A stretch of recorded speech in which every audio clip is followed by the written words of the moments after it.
In The Spirit and Power by Pavel Goya, Chapter 10, God Hates Blue Eyes. When God first sent the vision for our church to begin a radio ministry, it seemed impossible. We had no equipment and no space to house it. We prayed about it and were strongly impressed that it was God's leading and vision. Lord, if this is your plan, we know you will provide the means.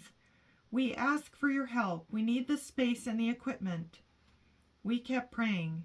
In time, God impressed a faithful member from a different church to donate the location and all the equipment we needed, including the huge radio tower. All we needed to go forward was a radio permit from the FCC, Federal Communications Commission. The approval process included a hefty fee when we submitted our application. I gave the church 3 months to raise $24,000 for the paperwork. The very next week we had over $56,000. When God comes, money and resources come. The problem we often have is not a lack of money, it is a lack of God's presence. When people sense God moving, when they see God working, they support it. In any endeavor, we must never go alone. We must always make sure the Lord is with us. Like Moses, we should say that unless God goes with us, we will not move from here, and when He is with us, He will provide the means. Soon we faced the next potential roadblock, getting approval for a frequency from the FCC. The opening paragraph on the FCC site shows how real that obstacle could be. Potential applicants for radio and television services should be aware that frequencies for these services are always in high demand. When application filing window periods open for new stations, many competing applications are filed. Filing an application does not guarantee you will receive a broadcast station construction permit. In many areas of the country, no frequencies may be available on which a new station could begin operating without causing interference to existing stations, a violation of FCC rules. For that reason, we do not recommend that you purchase any equipment before receiving a construction permit from the FCC. At the time we applied, there were 4 frequencies available in our area, but 16 institutions were applying. Frequencies were awarded using a scale of points based on how well your station served the community. There was a chart used to determine your point level based on various value options, like offering emergency weather alerts and so on. Whoever had the most points held priority for approval. But if your application was rejected, you could not reapply for many years. We prayed for approval a lot. Jesus promised that if a few people pray together with unity of purpose, agreeing in prayer, He will answer. Matthew 18:19-20. We prayed together and unitedly for approval. We sent in our paperwork and fee. We were excited even though we knew there were many others with higher priority. After all, God had already blessed so much. We were excited. We had momentum. We couldn't wait to see what He did next. In June, we received a letter from the FCC. Our application was rejected. We did not have nearly enough points. Many other applicants with more points were rejected too. We weren't even close to the amount necessary. Discouragement filled everyone as the news spread. It felt like a funeral. Now we had to wait several years before we could apply again. We thought God was leading, people said to one another. We thought He gave us the vision, the location, and the equipment. Maybe it was all just in our minds. Maybe God wasn't really with us. Otherwise, why would He allow this? They were so confused, so sad. I said, No, we cannot doubt God when we face a hiccup. In the Bible, nothing goes easy when people follow God. Satan attacks. If Satan doesn't attack, we need to wonder if we are really following His plan. God allows trials to increase our faith and for us to know that it was Him working and not our doing. He wants us to acknowledge Him and not take credit for ourselves when the problem is solved. It is God and God alone. We deserve no credit. God allows this because He has bigger plans than we do. We just need to keep praying. I continued, as we look into Bible history, every single time God led His people, every time they faced challenges and attacks, that was no reason to give up, but rather to pray more. The greater the attack, the greater the need for prayer, and therefore the greater God's intervention will be. For instance, God led Israel out of Egypt. The Egyptian army came after them. That was a real crisis. However, that should have been no reason to doubt God's plan or leading. Instead, it is an opportunity to pray more and experience His amazing intervention. People who get discouraged and give up praying and working give up faith. They lose the opportunity to experience God's power. They have no story. Let's keep praying. Okay, Pastor. And we went on praying. In August, we received another message from the FCC. You have been previously notified that your application was rejected. Please withdraw your application. No, I told the board, do not withdraw the application. Leave it there and keep praying. Pastor, you do not understand. The law is the law. There is nothing more we can do. I said, we cannot have big miracles without big challenges. It's natural to want big miracles with small or no challenges. But the people in the Bible with powerful stories went through big challenges with big prayers. There is no story unless we have big challenges. Do not withdraw the application. God gave us the vision and the resources. He will take care of the approval. Okay, Pastor, we did not withdraw the application. We just kept on praying. August, September, October, November, praying. In the middle of December, we received yet another letter from the FCC. They wrote that the machine used back in June to calculate the number of frequencies available had not functioned properly. It had somehow improperly stated that only 4 frequencies were available. Now the FCC discovered they had 5 frequencies. Since everyone else who had been rejected withdrew their applications months before, even those who had more points than we did, our application was the only one left. By default, the 5th available frequency went to us. You should have seen the celebration when I told the church members about it. Just think, I told them, if the FCC had seen this 5th frequency back in June, we would not have received it. They would have given it to the next one with more points. There were so many ahead of us that we would never have gotten it. But see how God works? Even when things don't seem to go right, He is still working, still in control. When God talks and leads, He provides. We got the vision from Him. He provided all the equipment, and He provided the approval. Our radio station went on air 24 hours a day, 7 days a week, in 2 languages. Step by step, God fulfilled the vision He gave us. In addition to the radio station, we started broadcasting on local cable television 4 hours a week, reaching our community. We also put our sermons on the internet. Eventually, about 400,000 people watched them every month from over 80 countries. Visitors started coming to our church. The whole church was like a beehive buzzing. We could see God's working. His presence was visible. People praying everywhere, working, excited and happy, and praising the Lord for what was going on in our church. There was momentum. There were stories. God's presence was felt. We all knew that He was among us and that He was working. I could write a whole book about the blessings of God on our church during those years. There were so many blessings, so many stories, and proof of His presence and work among us. But let me tell you one more story about the power of prayer. We made a rule in our church that we prayed with everyone who came through the door. Visitors said, "This is the friendliest, most loving praying church we have seen." Everywhere you looked on a Sabbath morning, in the foyer, in the hallway, in the sanctuary, you would see people praying together before the services started. But one Sabbath morning, a lady came in the back door while I was preaching and slipped into the last pew. Her hair was blue, red, purple, green, a kaleidoscope of color. There were rings in her eyebrows, rings in her ears, nose, and all over her hands. As soon as I finished the sermon, I saw her slipping back out the door. Since all the church members were singing the last song, they did not even see her. Only I could see her from the platform. I left the pulpit right in the middle of the song and ran down the aisle after her. I don't know what the church thought.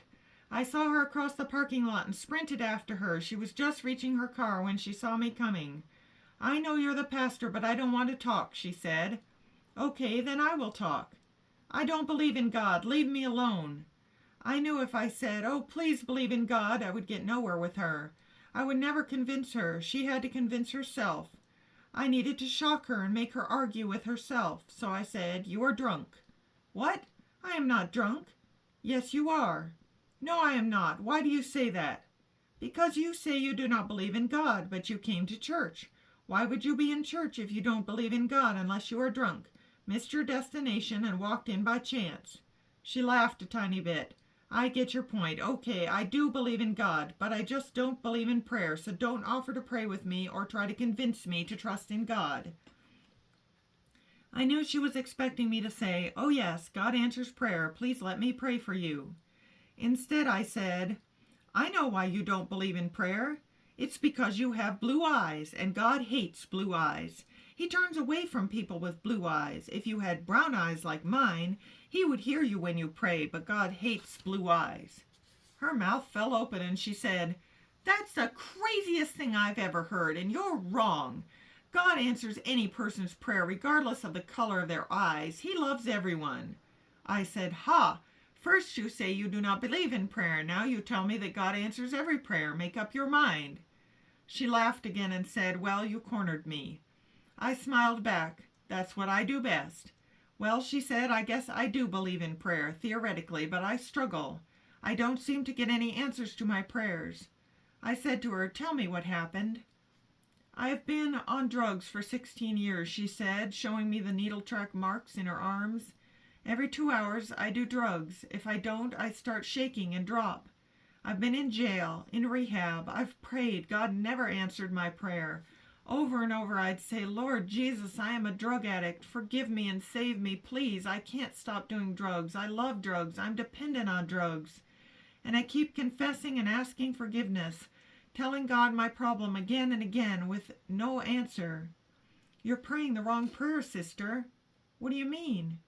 "You focus on sin instead of focusing on Jesus. After you've confessed your sins, God forgives you. That's a promise. If you confess, he forgives, period. There's no need to confess it again. It's gone. The blood of Jesus is absolutely sufficient for you.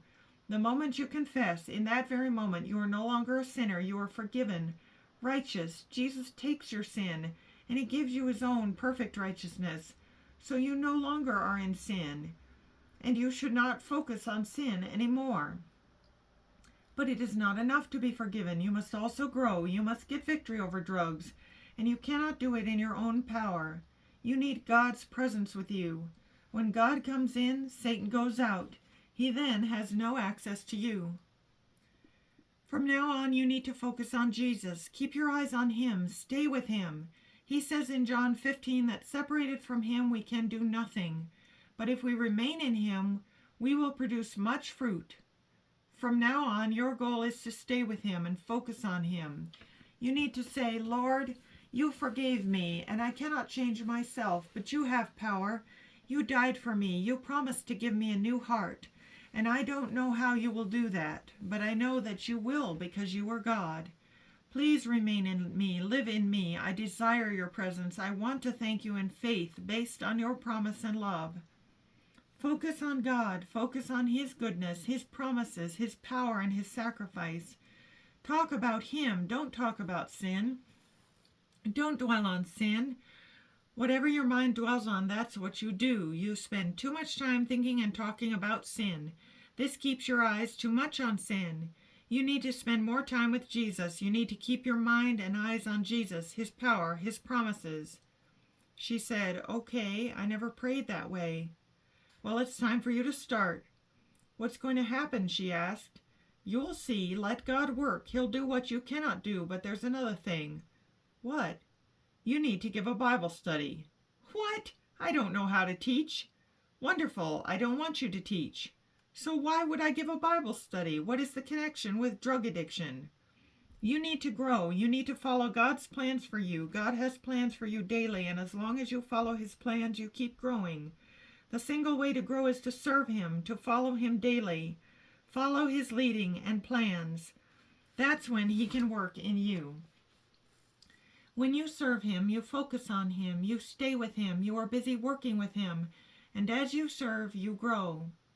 God doesn't need us, we need him.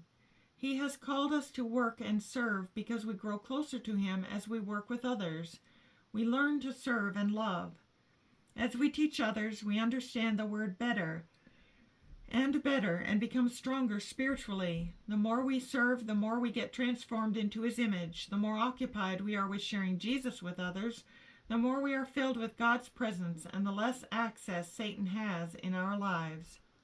So, how do I give a Bible study? Well, the first time you knock on the door and do nothing because people are wary. So just give them the Bible study guide and DVD and leave. If they ask you why you didn't mail it, you answer, I want to make sure you don't confuse it with junk mail and trash it. I want to make sure you get the study. The second time you go there, knock and say, how are you doing? You give them the next DVD and leave. If they ask questions, say, I don't know. Don't ask me. I am not a teacher. Do not teach. Do not try to convince or change people.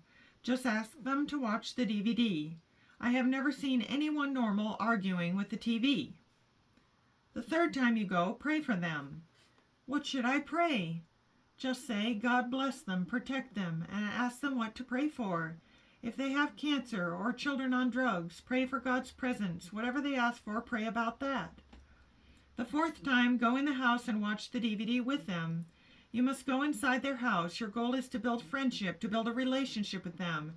No one can lead a stranger to God, only a friend. Jesus did that too. It's not your job to convince them to accept God. That's the work of the Holy Spirit.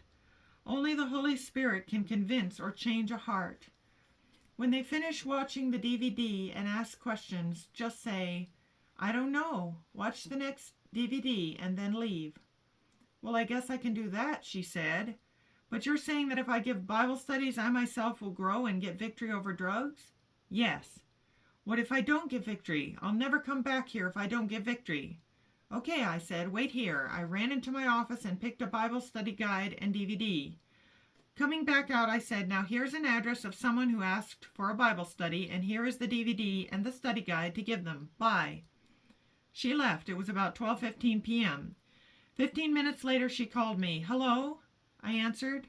I hate you, she said, and I hate the church too. I'm never coming back. Okay, tell me why.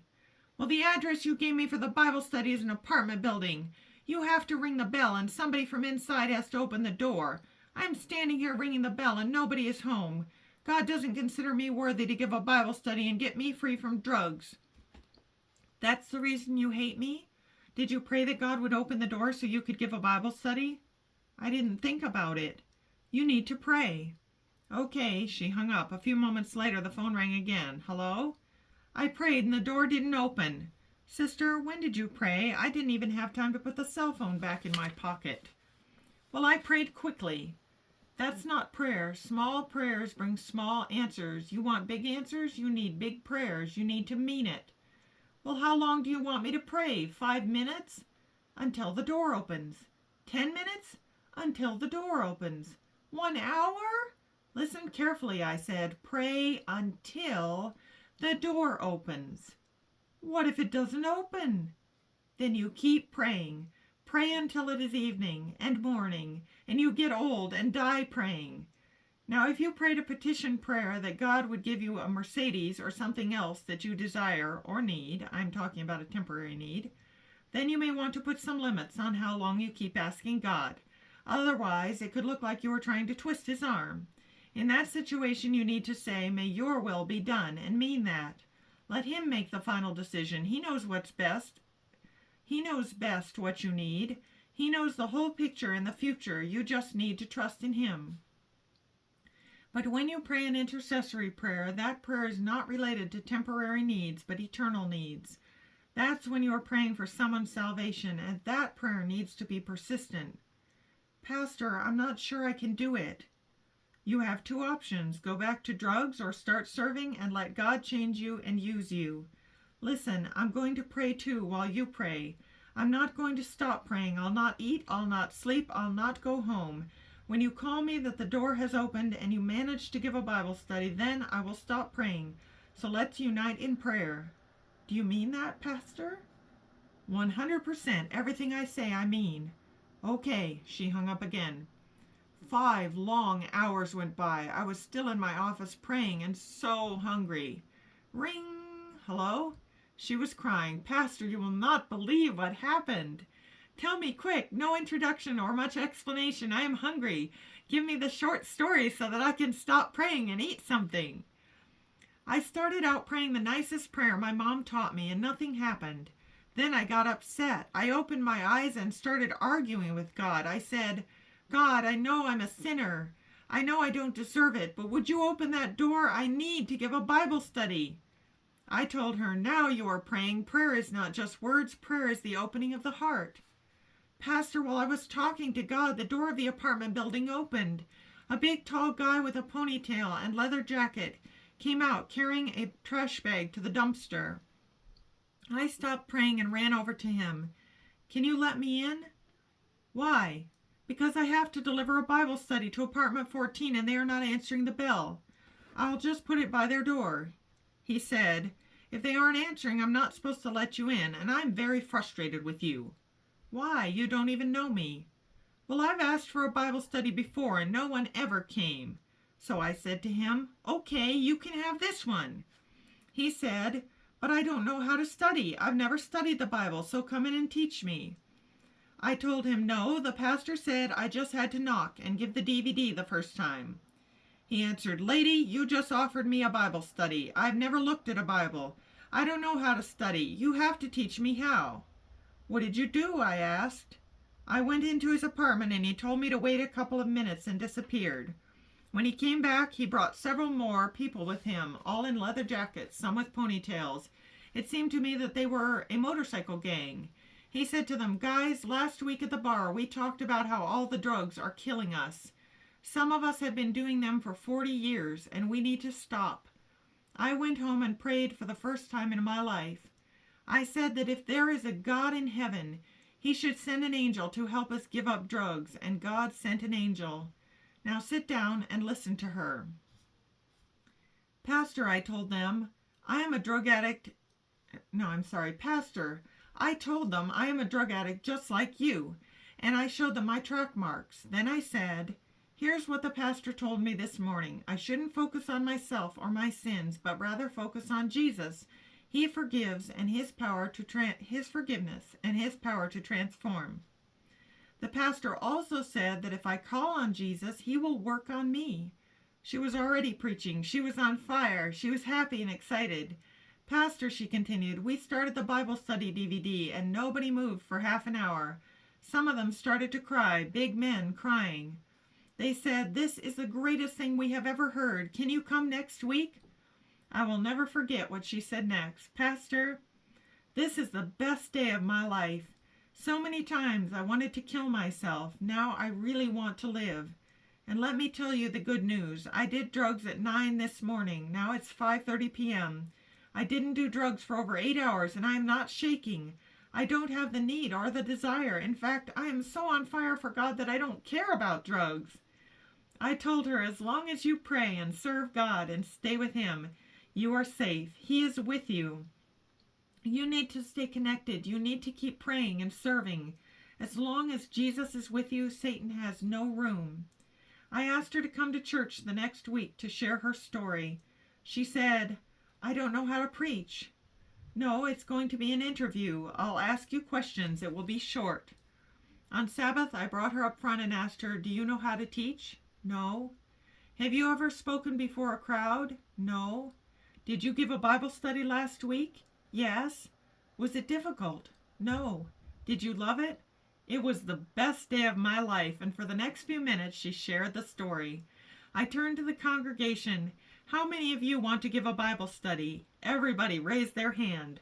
Our church was visibly experiencing God's power, and the greatest miracle was not the radio station or any of the many other blessings. The greatest miracle was what was happening in the lives that were touched and the people that were transformed. That young lady kept coming to church week after week. I never told her to get rid of the rings. They disappeared. Her hair lost all of the bright colors, but her eyes were still blue, and she's still coming to church. When people and church families decide to seek God's presence, to pray, to follow his plan and vision, he becomes very real. He calls us all to a total commitment to know him, walk with him, and serve him. You don't have to be a pastor. Wherever you are, whatever you do, God has something for you. He has a plan and the means for that plan. You need to know him and know his plan. You need to follow it and trust in him. Make sure you have God's presence and leading.